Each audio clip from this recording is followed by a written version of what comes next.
Presented by Caltech.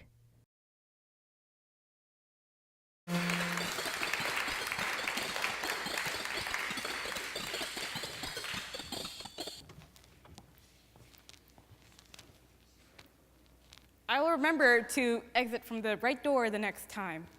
I somehow ended up outside the first time. Yep. I am wisteria. Okay, it's purple, not on the Barney side. More like lavender and lilac. Occasionally, I exude tangelo, which is what it sounds like. The color of a tangerine. And on less than admirable days, I am glaucous. It is either a questionable business strategy or a ludicrously brilliant idea for Crayola to leave 4-year-olds with 96 studio artist quality crayons. One may doubt the child's effective use or the ability to use these crayons, as most of them will end up underneath the back seat of the car or melted in the dryer. When I was 4 years old, I received one such set of crayons. Safe to say, I still have each one of them. But over the course of 17 years, not every crayon has made it to my coloring books or the art projects. Only 9 were sufficient to get the 8+. But each crayon meant something to me, whether it was the rubbed out, waxy end of an idea or an unpolished tool full of potential. Franz Kafka had once said, "God gives us nuts, but he does not crack them." And this kind of explains what each crayon means to me. An idea is like a color. An idea is definitely like a color. Take red, for example. I can gash red across a page to show I am angry. Or I can draw a heart to show affection. Red came like 95 other colors in this world's humongous box of crayons for an inner child to use. And red came with these 95 other colors in an uncracked shell, unused, and waiting for a shape-shifting mind to define it. Fundamentally, I believe life is like a box of 96 crayons. Because even the most obscure shades have beauty and potential and are waiting to hit the page and make a statement.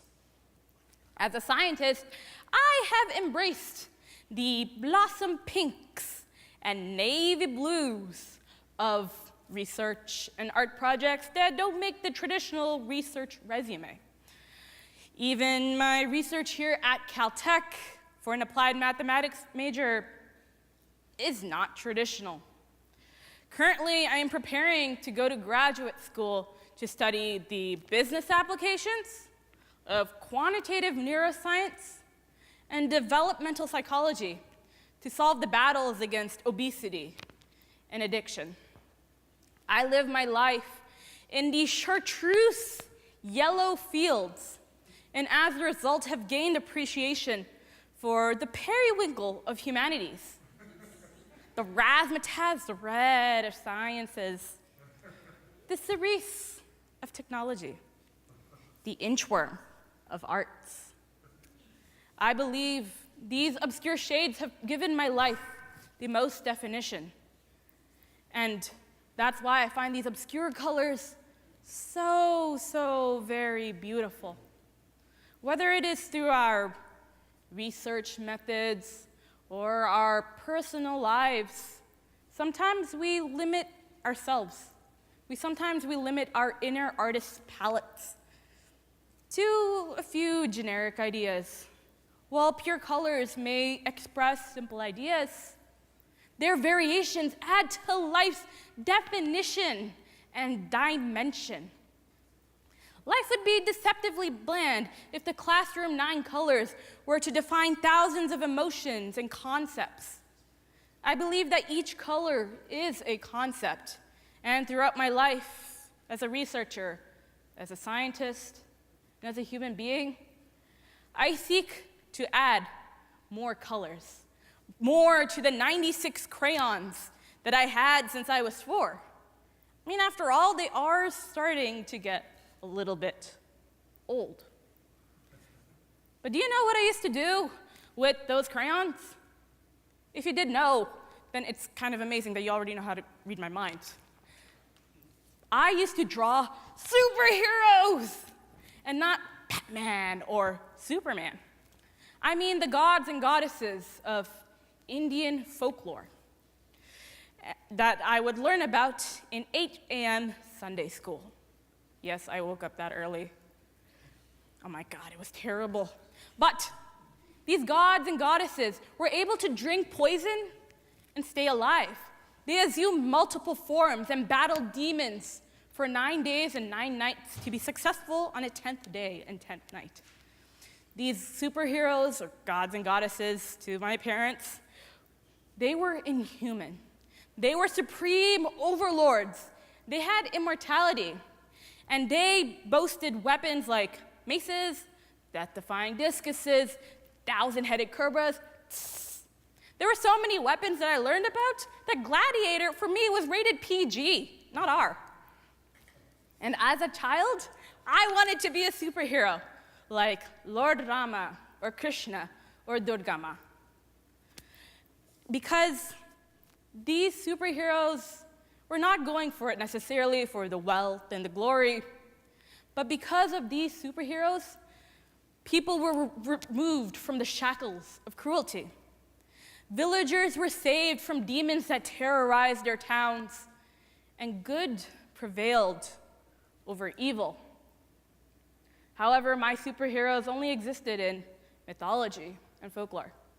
And we live in a world where our superheroes are limited to comic books and Marvel Cinematic Universe.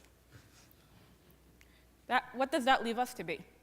Mortals with 2 hands, 2 feet, 1 head, and 1 life. And that is why I came to Caltech. I wanted to go to Superhero Academy.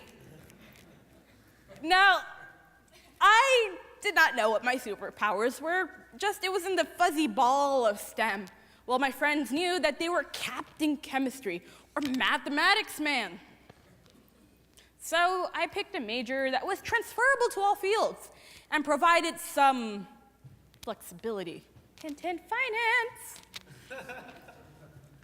But as I was developing my superhero powers through late-night problem sets, sitting in class, sometimes the only one in a class of 100, I realized that my superpowers are not in the theory that governed my major, but they were in applying computational methods to understand the fundamental task of human existence, decision-making. And as I dug deeper into my classes and into my coursework, I realized that demons of human existence like obesity overlord and unemployment underminer had feelers in the sheer variety of human cognition.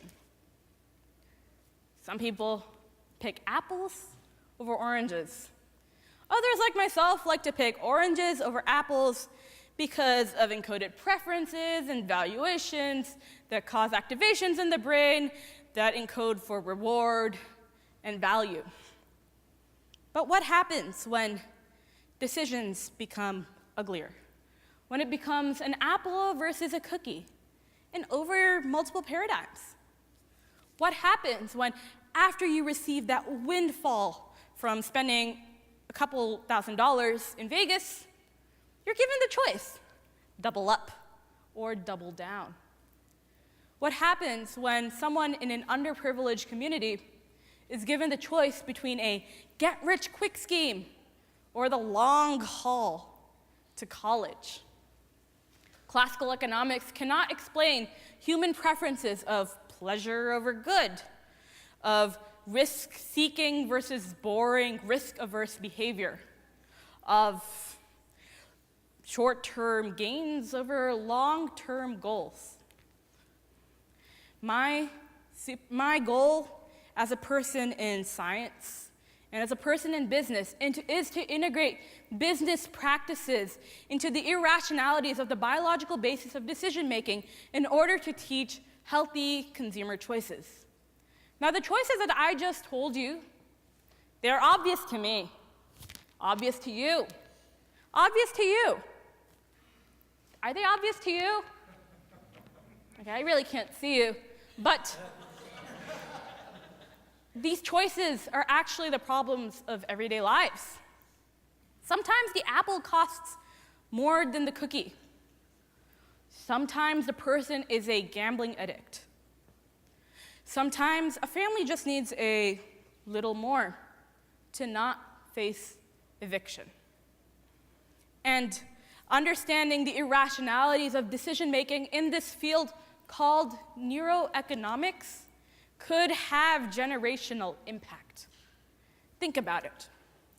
If you're a child and you start early with your parents or in school learning the pure value of $1, not necessarily as the means to get candy, but that it was hard-earned, and that dollar will lead to savings.